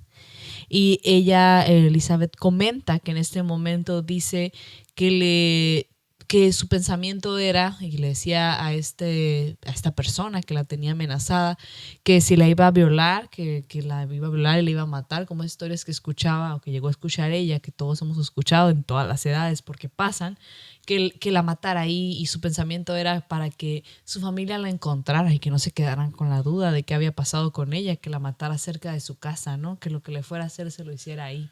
Sin embargo, este hombre dice: no te voy a hacer nada en este momento, y siguieron caminando y llegaron al otro lado de las montañas, y ahí Elizabeth se encuentra con un campamento, y del campamento sale una mujer que ella de inmediato le parece a ella una mujer muy extraña. Emmanuel la identifica como su esposa, y esta mujer es Wanda Barcy. Brian David Mitchell, o Emmanuel, como se llama él a sí mismo, le dijo que la estaba secuestrando para ser su segunda esposa, y ella desde este momento tenía un nivel, imagínense, de miedo extremo. Están dentro de esta casa de campaña, y esta mujer, Wanda Barcy, que es la primera esposa de Emmanuel, le dice que tenía que cambiarse su ropa por unas batas, por una bata que le está dando para que se la cambie. Ella llora, le suplica que por favor la dejen ir. Sin embargo, obviamente no le hacen caso, la hacen que se cambie por esta bata. Se sale la señora del lugar, Wanda Barcy. Ella se queda llorando. Elizabeth piensa que a este momento es lo peor que le puede haber pasado en la vida. Está llorando sentada sobre un bote volteado boca abajo, que es como su banco, con esta bata, con estas personas en medio de la nada. Todo en la misma noche. Todo en la misma madrugada, exactamente. Hace unos momentos estaba en su casa dormida, y minutos o tal vez horas después, pero ya estaba en un campamento con todo esto, con toda esta presión, todo este horror sin saber. Hasta yo creo pensando todavía que era una pesadilla, puede ser, ¿no? Entre una pesadilla y entre recordando lo que nosotros mismos ahorita dijimos, que dijimos, esta es la primera vez que pasa que encuentren a esta persona que fue secuestrada. ¿Por qué? Porque suelen no encontrarlas, desgraciadamente. Sí, yo creo que si a nosotros nos pasa eso, pensaríamos inmediatamente por saber todas esas historias de que, ok, ya valí, pues no, me van a violar, me van a matar. Y Ya valí, exacto. Después me han encontrado, tal vez no. Exacto. Entonces en este momento Elizabeth dice, ok, pues entonces tal vez todos esos muchachos, niños que atrapan y que matan, tal vez el hecho de que los maten por el terror que estaba sintiendo, no sea el peor de los desenlaces, no lo sabía hasta qué punto para ella este era el punto más bajo hasta el momento que había tenido en su vida, una vida tranquila que había llevado. Pero en ese momento todo está a punto de empeorar porque Emmanuel entra a la casa de campar donde está Elizabeth con su bata puesta y él empieza a hablar. Dice que ella en el principio no logra entender lo que este hombre le está diciendo porque está en shock, pero hasta que logra entender algunas palabras y que él está diciendo que ella es su segunda esposa actualmente y que deben consumar el matrimonio, ¿no? Ella dice que no está segura lo que significa exactamente consumar y al mismo tiempo espera que no signifique lo que cree que significa, pero al poco tiempo se da cuenta de que sí significa lo que cree que significa. Él la tira en el piso de la casa de campaña sobre la tierra, le quita la bata y en ese momento es cuando Emmanuel o Brian David Mitchell la viola por primera vez. En este momento ella se queda tirada en el suelo, violada en medio de la nada, en medio de la noche, en esta casa de campaña, y dice, en la madrugada, ya no sé si ya iba a amanecer, pero de ese mismo día, de esa misma secuencia de cuando ella fue secuestrada, en ese momento ella piensa que aunque la rescaten, ya no hay ningún punto para el cual debe ser rescatada. Piensa que ya no había salvación para ella. En ese mismo momento. En ese momento. La desolación de la situación. Que ya no hay salida, ¿no? Y no la podemos culpar. Porque no les tengo que explicar, pero no la podemos culpar a ese nivel de desolación que siente. Yo creo que es muy entendible en ese momento en el que está, pero lo que no cualquiera sentimos y lo que no cualquiera logramos procesar con tanta fuerza como ella es que, bueno, ella empieza a pensar estos sentimientos, a tener estos sentimientos de desolación.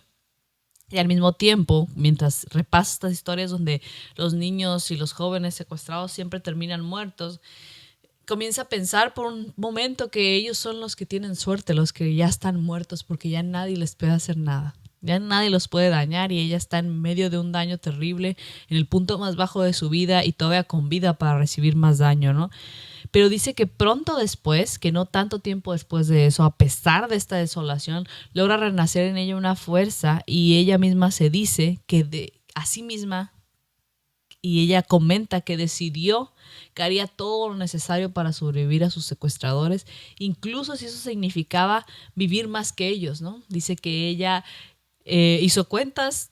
Si ellos tienen alrededor de 50 años, yo tengo 14, si vivo tranquila, sigo todas sus instrucciones, ellos se mueren y yo gano, aunque sea por vivir más tiempo con ellos y escapar, ¿no? Se empezó a dar cuenta que esto no iba a ser así tan, o sea, que no le iban a matar o que vio que la posibilidad de hacer las cosas como para que no la mataran. No, para que no la mataran. Si jugaba el juego, digamos. Sí, hacer todo lo necesario para sobrevivir. Como ella lo dijo en una entrevista que dice que yo no tenía síndrome de Estocolmo, como pensarías de esta conclusión y de cómo reaccionó cuando lo encontraron, sino que más bien estaba buscando todas las maneras para sobrevivir. Claro, y de hecho por esto, aquí vamos a hacer un pequeño, después hablaremos más de conclusiones, pero a mí algo que me hace sentir shock y mucha sorpresa y un poco de coraje es que Elizabeth Smart es fuertemente criticada por muchos ámbitos, de muchos lados, de la gente, el público en general, porque no escapó, porque estaba en público y no corrió, porque no le dijo a nadie que era ella, porque tuvo muchas oportunidades de irse y no se fue, porque después ya no estaba amarrada y caminaba por las calles en medio de San Diego y no fue y dijo, soy yo, no corrió. Pero Roberto, ahorita vamos a llegar a esas conclusiones, sí, porque sí está muy difícil. Y está muy fácil juzgar a alguien así nomás, pero no. Desde fuera, ¿no? Pero uno que no está viviendo eso, la cosa no es de esa manera. Continuamos con la línea de tiempo y ya llegaremos a las conclusiones. Pero dice Elizabeth Smart que un par de días después de ser secuestrada, creyó escuchar a su tío diciendo su nombre en medio del bosque. Ella dice eso. Y eso conectándolo con la otra línea de tiempo que teníamos. De que la están buscando precisamente en el bosque. Y dice que ella quería gritar que ahí estaba, pero que su captor la agarró en el suelo, la aplastó la cara contra el piso y le puso un cuchillo en el cuello y le dijo que si alguien llegaba al campamento, quien sea que llegara, él iba a matar a esa persona que llegaba. Y como ella pensaba que era su tío y llegaba, iban a asesinarlo a él. Ella no sabía en este momento si su familia siquiera estaba con vida. No sabía, pero sabía que su familia siempre la había amado y que siempre en su casa era bien recibida y era amada y eso le daba fuerzas. A pesar de que Emmanuel la violaba a diario, a veces dice que más de una vez al día, y le decía que ella sería la primera de muchas vírgenes que llegarían para él y que pues ella estaría ahí con él para siempre. La tenían amarrada a un árbol, le daban alcohol y drogas contra su voluntad. Ella comenta que incluso uno de los momentos más bajos fue que pues siempre que sentía que era el momento más bajo encontraba uno más bajo todavía. Él le daba alcohol en cantidades así, pues ella nunca había bebido y no le caía nada bien. Incluso en una ocasión dice que tomó demasiado, se sintió muy mal, vomitó, él la violó y ella despertó violada con su cara encima del vómito que ella misma había acabado de tener a causa del alcohol y cada que tenía un punto de estos más bajos encontraba otro y otro. Y bueno, en un momento dado le cambió el nombre. Emmanuel le dice que le va a cambiar el nombre por uno como los de ellos, que ellos viven bajo esa religión, se llama Emmanuel, no se llama Brian David Mitchell, pero que ella puede escoger su nombre y escoge el nombre de Esther, lo cual es simbólico para ella dentro de su misma creencia, como un símbolo también de fuerza, de que le dio a ella esperanza. Se pone el nombre de Esther y dice que bajo este nombre y bajo estas ropas, como ya lo sabemos, con estas batas, cubierta la cara, se movían constantemente del lugar de residencia, pero en los alrededores. Sabe que después de un tiempo ella misma sabe que él es Emmanuel, él es el hombre que trabajó en su casa por un periodo corto de tiempo, lo reconoce a pesar de estar diferente de su cara, con su barba y todo esto.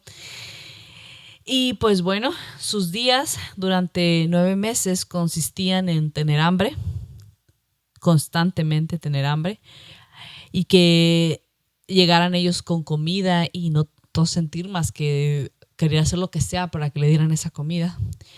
Un aburrimiento, dice, tremendo, más allá de las palabras, un nivel de desesperación mental increíble. Dice que Brian David Mitchell o Emmanuel hablaba todo el tiempo, principalmente sobre sí mismo, todo el tiempo estaba hablando, todo el tiempo. Y todo el tiempo era violada y todo el tiempo era obligada a beber alcohol y drogas constantemente. Diferentes torturas psicológicas y diferentes trabajos forzados y diferentes todo tipo de abusos. Fue despojada de su identidad. Fue amarrada al principio con cables y después no necesitaba ser amarrada físicamente porque la tenían atada, mentalmente amenazada de todos los flancos, torturada y despojada de su propia persona, ¿no? Entonces ella vivió así estos 9 meses, los cuales afortunadamente no fueron tantos como pudieron ser y no acabó en una tragedia como las de otros de nuestros episodios. Pero imagínate, Roberto, imagínense, oyentes, 9 meses en esta tortura. Imagínense un solo día de esto, ahora imagínense 9 meses. 9 meses de cosas terribles. Y sí, la esclavitud ya mental que tenía, o por lo menos el pánico mental que tenía ella, porque pues estuvieron por la ciudad, varias veces estuvieron en la ciudad, se movieron, iba disfrazada y ella no encontraba el valor para escapar, para decir que era ella, porque pues por eso mismo, imagínense que te sacan de tu casa una noche a las 2 de la mañana y te obligan a hacer esto y te llevan así y te amenazan. Y aparte no sabes si esta persona, ella no vio la salida de su familia, pues no vio qué tal si ya los había matado a todos antes de salir, no sabe si su familia está viva o no. Si no puede sabe. regresar y matar a algunos de sus hermanos. Ajá, en venganza, pues si ya entró una vez a la casa que pueda regresar, ya es un miedo total que tiene y como dices tú, una esclavitud mental que está enfrentando, ya está amarrada, ya no físicamente tanto. Claro, y aparte no tenemos que olvidar que estamos hablando de una niña de 14 años en el momento. O sea, Sí, los niños son, o los niños jóvenes, pero yo creo que a los 14 años todavía eres un niño. Son de los seres más resilientes que somos nosotros, nuestra versión niños, somos tan resistentes. Esta es otra prueba de ello, pero aún así me parte el corazón imaginarme a mí, a ti, a cualquiera de nuestros oyentes en una situación así. Y a la familia, ¿no? Pero bueno, continuando con la historia, esta es la línea del tiempo de lo que Elizabeth Smart vivió dentro de este cautiverio. Es importante que lo sepan y que a base de esto, aparte de saber la verdad y poder hacer que se haga justicia en su momento, es también empatizar. Y no, ella misma dice que edulcorar lo que sucede en este tipo de situaciones no ayuda a las víctimas. Ella como víctima dice que estas historias necesitan ser contadas, ¿no? Cada víctima a su paso, cada víctima en su momento, lo que quiera contar. Y no dice víctimas, es una mala palabra, no mala, pero no la adecuada, es sobreviviente. Entonces, que es importante no edulcorar lo que a ella le pasó, ¿no? Es mejor para otro sobreviviente que escuche la historia, se siente más identificado. Yo lo entiendo perfectamente en ese sentido de que te sirve saber que no estás solo y que hay esperanza, ¿no? Entonces, bueno, Brian David Mitchell, aquí les voy a comentar, es interrogado por las autoridades múltiples veces, y yo vi estas entrevistas, bueno, en una de estas entrevistas en particular muy larga, en la que las autoridades le están haciendo diferentes preguntas sobre el caso. Aquí todavía no es encarcelado, de hecho duró un rato más del que nos esperaríamos en tener las sentencias. Pero estas entrevistas son bizarras, por decir poco, ¿eh? Te puedo decir, Roberto, que para empezar le preguntan su nombre. Él dice que su nombre es Emmanuel y lo dice así, lo deletrea. Y dice, bueno, ¿y cuál es tu nombre de verdad? ¿Tu nombre real me puedes decir? Y ya dice, bueno, mi nombre de nacimiento es Brian David Mitchell. ¿Cuál es tu dirección? Y a lo que Brian David Mitchell responde, mi casa es el cielo y esa es la única dirección que puedo darte. Puta madre, no está cooperando nada. Sí, nada, ¿no? Cuando ellos le preguntan, después de leerle sus derechos y decirle, entiendes que puedes tener un abogado, entiendes todo paso por paso, le preguntan cómo fue que sucedió esto. Brian David Mitchell les dice a los oficiales que si tienen su libro entre sus cosas que agarraron, The Book of Emmanuel. Y tiene otro, es un libro, un título más largo, no entendí esa parte en el audio de la entrevista, es The Book of Emmanuel y algo más. Y subtítulos. Y más cosas, y lo dice como si fuera lo dice él como si fuera un escrito sagrado, al referirse a él, y comenta que en ese libro viene quién es él y de qué se trata todo lo que él es y lo que él hace o hizo. Y cuando le preguntan que cómo fue que Elizabeth llegó a estar en su custodia, dice que ella llegó a él por el poder de Dios. Que él es un servidor de Dios, enviado con un propósito bien claro, y que Elizabeth fue enviada a él por el poder de Dios. Y bueno, las autoridades están, perdón, es que imagínate que están entrevistando a alguien y que está contestando estas cosas como que... Sí, insoportable. Y dicen, bueno, ok, pero en modos ganas de prácticos... cachetearlo ya. Sí, así están, así de que al borde. Bueno, pero en términos prácticos, dicen, ¿cómo fue prácticamente? Sabemos que te metiste a su casa. ¿Cómo fue Dios? ¿Cómo Dios? Así le hacen para que él entienda. ¿Ah, sí? En modos prácticos, ¿cómo Dios te llevó a esta niña de 14 años a tu poder? Porque tú sabías, o Dios te dijo o no te dijo que tenía 14 años. ¿Te dijo o no te dijo? Dijo, no, pues Dios no ve edades, solo ve enviados para ciertas cuestiones a mí, que soy su servidor especial, ¿no? Bueno, entonces no ve edades, pero tú sabes que tenía 14 años o no sabes que tiene 14 años. Así, ¿no? Entonces le preguntan si tuvo sexo con ella y él dice que esa es una pregunta muy personal. Ah, caray, ahora sí. Sí, y que él puede contestar que esa pregunta muy personal no se la pueden hacer porque él es su propio abogado y está en su propia defensa, y que esa pregunta sobre su vida privada con su esposa no tiene que ser respondida, ¿no? Entonces... Hubiera pensado que hubiera elegido a Dios como su abogado, no pensaría sí, que a él mismo. Sí, no creo que le convenga. Pero bueno, todo esto, locura tras locura, lo pueden buscar en internet. Está esta entrevista que tienen con él las autoridades para que vean directamente el tipo Yo de andaba viendo psique las que fotos tiene. ahorita de este Brian David Mitchell y antes y después de tener la barba, o sea, y no le hacía el paro, la barba no le hizo el paro para... No le ayudó en nada y pueden buscarlo, como bien dice Roberto, de hecho hay mucha información, este caso es altamente mediático, pueden buscar a los involucrados y ya saben, y lo repetimos, ay, perdón, pero me acordé que no les dijimos que no es un show para niños, pero para este momento ya deben saberlo. Crónicas Siniestras, no para niños, ¿no? Pero bueno, continuaremos repitiéndolo hasta el cansancio. Pero bueno, estas fotos y estos videos de esas entrevistas no van a nada gore, nada explícito y pueden verlo si quieren, si les da curiosidad saber cómo es que funcionaba esta persona tan peculiar, Brian David Mitchell, directamente con sus propios ojos y oídos, ¿no? Pero bueno, pasemos al juicio y las sentencias. Como vimos, Brian David Mitchell no se mostró nada cooperador y además después de esto comenzó a tener actitudes agresivas y cada vez más extrañas. De pronto en la corte, dicen, para diferentes procesos de la corte, comenzaba a gritar sin parar para que tuvieran que parar el proceso legal. O sea, buena estrategia, lo voy a apuntar por si algo pasa. Sí, o sea, entonces se debatían el hecho de que no es nada de broma, no es, pero se debatían el hecho de si debían ponerlo como competente mentalmente para estar en juicio.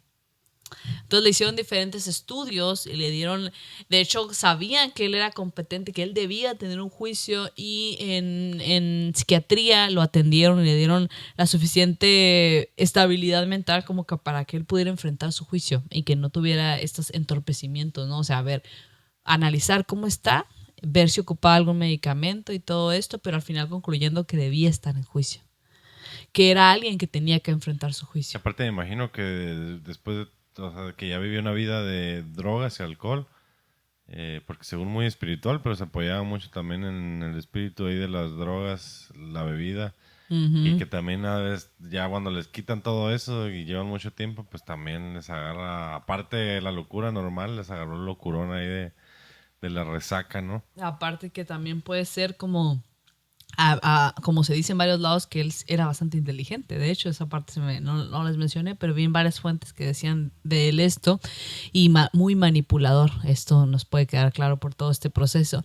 Entonces uno puede pensar que todo esto sean manipulaciones a su favor, porque me parece muy casualidad que ciertas cosas las conteste muy de frente, muy bajo su propia creencia, bajo su propia fe que él tiene extraña, directas y así, y otras cosas que no le convienen, como si tuvo sexo con ella, si él ve que todo esto fue enviado por Dios, porque no puede decir abiertamente que sí, porque sabe que eso es ilegal, ¿no? Sí, pues porque ante los ojos de Dios todo según está bien, pero entonces si él tiene tanta fe que lo mandó eso Dios, pues podría haber dicho eso también abiertamente, ¿no? Pero algunas cosas sí, otras no, entonces se muestra manipulador. Y a la vez, pues con todo esto resaca de las drogas, del alcohol, más el problema claramente que no sé cuál sea, pero que al final de cuentas lo deja como competente para enfrentar su juicio, para mi manera de pensar, afortunadamente, para que pueda enfrentar la ley por lo que hizo. Y bueno, Elizabeth Smart testificó en el juicio, dice que le fue difícil, muy difícil, pero que sabía que se tenía que empujar a hacerlo, porque era algo que se tenía que hacer. Así que valientemente solo fue y testificó, solo lo hizo. Brian David Mitchell fue sentenciado a cadena perpetua y Wanda Barcy fue sentenciada solamente, lo que a mucha gente enoja, porque Wanda Barcy, Elizabeth Smart dice que siempre fue parte del abuso hacia ella, siempre fue parte activa de todo lo que a ella le sucedía, siempre fue ella de sus abusadores, ella una figura que a ella la atemorizaba mucho, Wanda Barcy, y fue sentenciada solamente 15 años de prisión. Y de hecho salió en algunas fuentes, una fuente dice que a los 15 años, pero varias dicen que antes. Incluso encontré una, y ahí no sé por qué, hay muchísima información, pero dicen que salió antes de esos 15 años y en una dice a los 8 años. O sea que Wanda ya está... Ya está fuera, Wanda ya salió y que cuando salió de la cárcel comenzó a vivir cerca de una escuela. Wanda Barcy y Elizabeth y muchos miembros de la sociedad pues no están de acuerdo con esto. Y empiezan a querer hacer que ella está registrada como predadora de menores o persona estas de, ¿cómo se llama? Como sex offender que les llaman sí. allá, está registrada y no puede acercarse a los niños, pero pues no están de acuerdo con que esté ahí parte. Tiene muchos atacantes, pero también gente que la defiende porque en ese momento pues Wanda es una persona ya mayor que sí no la ven como esta... Es que tal vez mucha gente la ve como que ella también era parte del secuestro, que ella también estaba tal vez con ese síndrome de manipulada, Estocolmo, ¿no? que estaba manipulada. Pero Elizabeth lo que dice ella es de que no, pues ella era gran parte, era la mano derecha o hasta la otra cabeza de este Brian David Mitchell. Uh-huh. Y es lo que alega, ¿no? Que Sí, y que creen que no es seguro que esté cerca de niños, ¿no? Algunas personas. Sin embargo, Elizabeth, a pesar de no estar contenta con el hecho de que Wanda ya esté libre, dice que no va a dejar que esta mujer ni nadie, y eso es muy inspirador, la detenga de vivir la vida que ella quiere vivir. Aunque esté incomprensiblemente Wanda en libertad, ella seguirá viviendo plenamente su vida. Incluso la hermana de Wanda dice que no debería salir libre su hermana, que su hermana es un peligro, que ella no la quiere en su casa. Su hermana, la hermana de Wanda, actualmente Wanda libre como cualquiera de nosotros, con 74 años de edad. es lo que dice Elizabeth Smart en cuanto a eso de que eso es darles el beneficio a los que le perpetraron todo eso, pues no tratar de vivir su vida al máximo ya después de esa tragedia, es como darles a ellos el gusto, así como de que ellos ganaron, pues de que la arruinaron.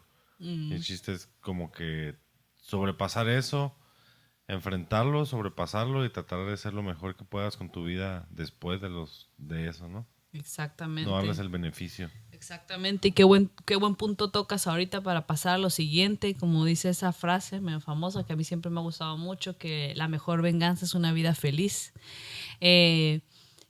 Elizabeth Smart es una persona muy inspiradora, es muy fácil decir esto, pero hacerlo es tremendamente difícil, y ella dice que justo un día después de que la encontraron, su mamá le dio una gran lección de vida, le dio unas palabras que nunca las olvidó.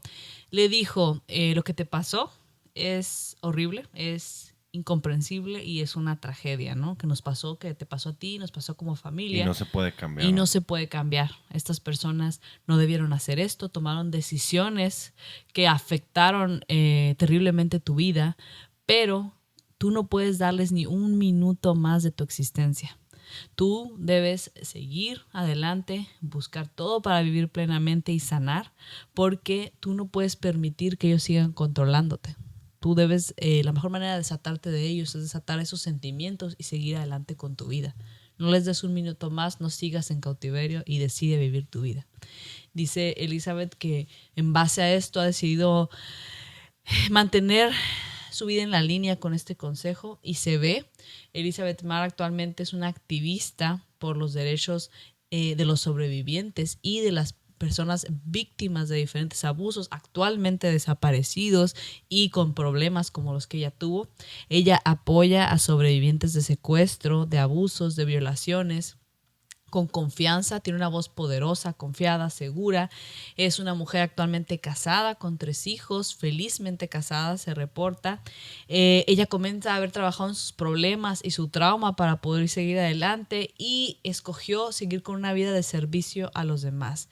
Yo pienso, Roberto, no sé tú, pero yo creo que también que la vida de Elizabeth Smart, y también nuestros oyentes tal vez puedan estar de acuerdo con nosotros, es una vida muy inspiradora. Ella dice estar agradecida porque a partir de esto aprendió. Dice que no desea que le pase esto a nadie más ni que nunca le hubiera pasado a ella. No se lo desea a sí misma, de 14 años Elizabeth Mark, ahora en sus 30.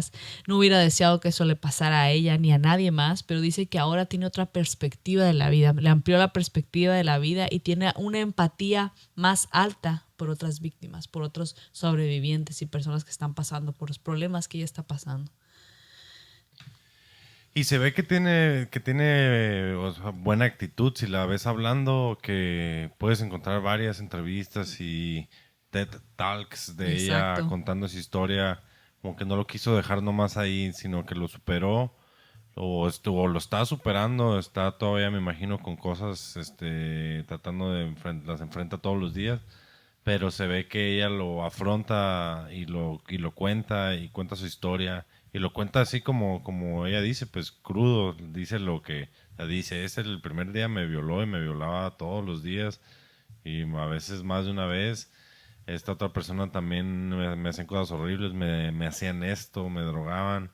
Contó todo, lo cuenta y lo cuenta de una manera tan firme y te da una lección de vida, pues te dice también que pienso yo que mucho es sobre cómo afrontar las cosas después de que te pasa eso, pues que no dejes que te hunda. El consejo que le dio su mamá lo llevó muy bien ya después de todo, ¿no? Y eso es lo que creo que está haciendo ella, como que dándose consejo de que aunque sufras esto, hay más allá, pues. Exacto. Exacto, exacto. Y este consejo, este mensaje y el símbolo lo que ella representa es algo muy poderoso, ¿no? Como dices, que no dejes que esto te hunda, no dejes que tu pasado defina a la persona que puedes ser en un futuro, en el sentido de que te limite a hacer lo que tú quieres ser. Y sobre todo creo que es un mensaje de esperanza, de seguir adelante y que siempre se puede ser feliz de nuevo sin importar qué pase en nuestras vidas, mientras tengamos nuestra vida con nosotros, ¿no? Porque la vida nos pertenece, independientemente de qué nos haya pasado, de quién haya abusado de nosotros, nuestra vida, nuestra mente y nuestra libertad está con nosotros si nosotros lo decidimos, donde quiera que estemos. Entonces, yo creo que lo que nos queda después es atender este tipo de cuestiones, de su legado, de lo que ella sigue haciendo por los sobrevivientes, por las víctimas o por los que han pasado o están pasando actualmente por distintos abusos. Esta vida motivadora que ha mantenido y que mantiene bastante presente ella en los medios, como dices, la pueden buscar. Los invitamos, de hecho, a buscarla. Es bastante buena oradora, también habla muy bien en público y todo esto. Les recomendamos buscarla y saber directamente de sus palabras lo que sucedió. Ella ha escrito libros. Tiene un libro que se llama Where is Hope, donde hay esperanza. Hay diferentes películas. Hay una película del 2017 que se llama I Am Elizabeth Smart. La misma Elizabeth Smart comenta que esta película está muy apegada a la realidad de lo que pasó. Es una película guión documental. Sí, porque ella sale hablando, como haciendo un comentario en vivo mientras está la película, ¿no? Sale ella de verdad. Sí, como película guión documental que más allá de las características artísticas de esta película, pues representa bastante fiel a los hechos que le pasaron y ella lo comenta esto directamente. Y como les decimos, ella está casada con un chico llamado Matthew Gilmore y juntos tienen 3 hijos.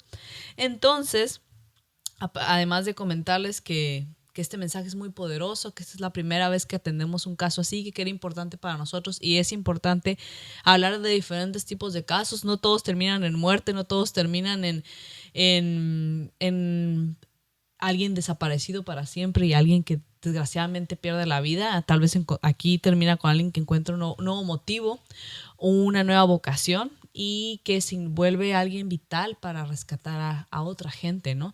Y sobre esto que podemos retomar, sobre muchas personas que aún ahora le preguntan demasiado incisivamente el por qué no se escapó, como un poco culpándola sobre esto que le pasó. Ustedes hagan sus conclusiones sobre por qué.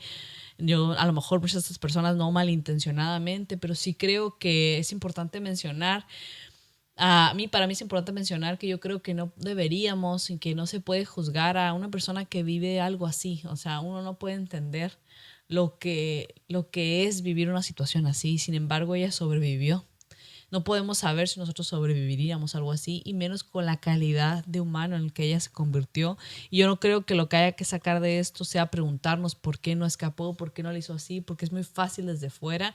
Y si uno ha vivido cosas que pudo haber hecho algo diferente para salir antes de diferentes problemas que todos tenemos en nuestra vida, y alguien más piensa que esta persona pudo haberse escapado así y así, pues qué bueno que esta persona sea más ágil, más rápida, más lo que sea, ¿no?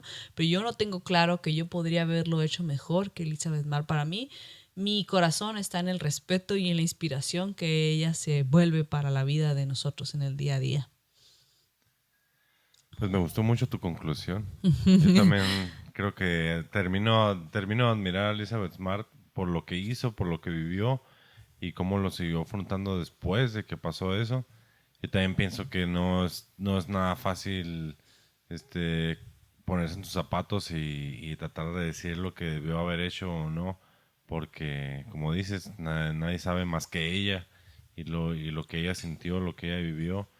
Y a final de cuentas logró salir de eso, logró escapar, y todo básicamente cayó en su sitio. Porque quién sabe qué tal si tú le dices, hubieras escapado, pero qué tal si ellos sí hubieran ido y la hubieran matado, o hubieran matado a su tío, o hubieran ido a su casa y hubieran matado a alguien. A final de cuentas logró resistir y pues todos salieron bien, ¿no? Nadie salió herido más.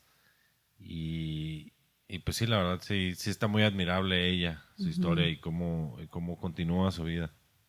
Sí, exactamente. Entonces les trajimos este caso un poco diferente a los otros que habíamos tratado, Roberto. Pues este es el caso inspirador, trágico, extraño, inesperadamente resuelto de Elizabeth Smart.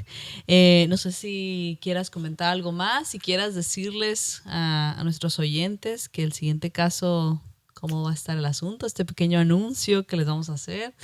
No Sí, sé. pues primero que nada, muchas gracias por traernos este caso.